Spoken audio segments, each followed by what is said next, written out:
And we are back. 4:59 is the time, a minute before 5. In our developing story this morning, we are anxiously awaiting the arrival now of those 2 U.S. journalists that have been released from North Korea. They're en route to Burbank Airport there to be reunited with family and friends. This is video of them when they left North Korea aboard a private plane. Learning this morning that former Vice President Al Gore is expected to be on hand at Burbank Airport today to greet the 2 when they arrive. We do have live pictures out from Burbank Airport this morning, so we're anxiously awaiting the arrival. It's expected to be a very emotional reunion with family and friends after the 2 women were pardoned by North Korea's leader during a visit, again, by former President Bill Clinton. Samantha Hayes has the latest. Lee and Yoona Lee are reportedly in good health and are also, of course, relieved after former President Bill Clinton helped secure their release from the North Korean government. Former President Bill Clinton arrived in North Korea Tuesday, where he met with leader Kim Jong-il and secured the release of U.S. journalists Laura Ling and Yoona Lee on humanitarian grounds. I knew more or less that it would be good news, that we'd get the release of the 2 American journalists.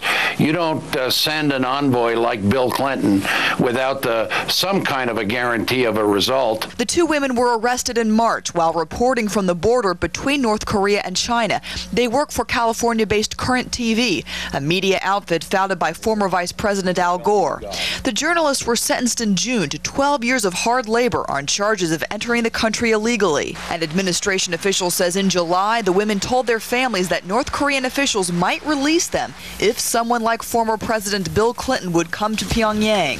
Why Clinton? According to one expert, it was a PR move for the North Korean president. The longer that they held those women, the more mean and vindictive Kim Jong-il looked. They wanted to offload these 2 women. So, yes, it was a gesture of friendship, but also it was in their self-interest to do this. And for the journalists, a long-awaited reunion with their families is close at hand. Of course, I'm elated, and this is one of the happiest days of my life. So I'm going to go down there and see my little girl. This morning, Secretary of State Hillary Clinton, who is in Kenya, said that the talks to free the journalists were kept completely separate from efforts to pressure North Korea to abandon its nuclear program. Reporting live in Washington, I'm Samantha Hayes. Back to you. And again, these are the live pictures from that hangar at the Burbank Airport. You can see the press standing by, getting ready. At about 5:30 this morning, we're told that is when Yoona Lee and Laura Ling will make their appearance there with former President Bill Clinton as they step off of that private jet that they've been flying in all night long to get here from North Korea. So we'll be obviously waiting with everybody else, and we'll bring you those live pictures when they happen. Incidentally, Governor Schwarzenegger also applauding the pardon of Laura Ling and Yoona Lee. Schwarzenegger said yesterday that he and his wife are joining all Californians in celebrating their release. The governor applauded the negotiators' work to free the 2 women, and he said in his written statement that the 2 journalists risked their lives to search for truth in an area of the world where the press is often censored. Vigils, of course, have been held around the state since the March detention of those 2 women. Those vigils also happened at the state capitol. We'll have more on that story as it develops. Meanwhile, the other developing story this morning that we're following over on the East Coast here, police say a gunman entered a fitness center in Bridgeville, Pennsylvania, that's near Pittsburgh, and opened fire on an aerobics class. The gunman killed 3 women, wounded 9 others last night. He then turned the gun on himself. 2 of the 9 people wounded in the shooting remain in critical condition this morning. All of the victims are women. Police say the gunman used 2 guns, fired 52 shots in all. Here's some reaction from witnesses.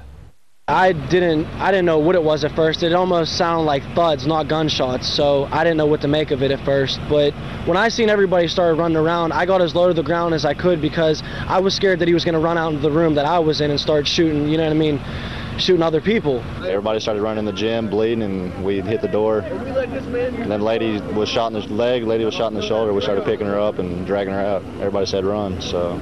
Well, I was right by the squat racks about like 20 feet away, and I just heard about like 10 shots go off. And I didn't know what to do. I mean, just ran out, a bunch of people yelling. It's crazy. Yeah, scary situation out there. Police say they did find a note in a bag the gunman had brought into the gym with him, but at this point they haven't released yet what that note said. All right, at 5:04, we're also tracking our forecast this morning. Drew Harmon standing by with a look at how Wednesday's going to shape up. Good morning, Drew. Good morning, James. Wednesday shaping up to be yet another day where we see less clouds, but still cool conditions. Taking a look at some weather headlines for today, for the rest of this week and into next. It's 5:07 on the KRON 4 Morning News. Let's get a check on traffic with George. Thanks, Drew. Good morning. As we start off with a look at the ride at the Bay Bridge Toll Plaza. Quiet start to the morning. Earlier through Pleasant Hill and right down to Highway 24. A good ride. James? All right, George, thank you very much. And a 5:08 this morning. A story for you. Just coming into the KRON 4 newsroom here, we're getting reports of yet another car set on fire in San Francisco. Take a quick look at the map here. You can see it. It happened at the intersection of Alamany and Ellsworth.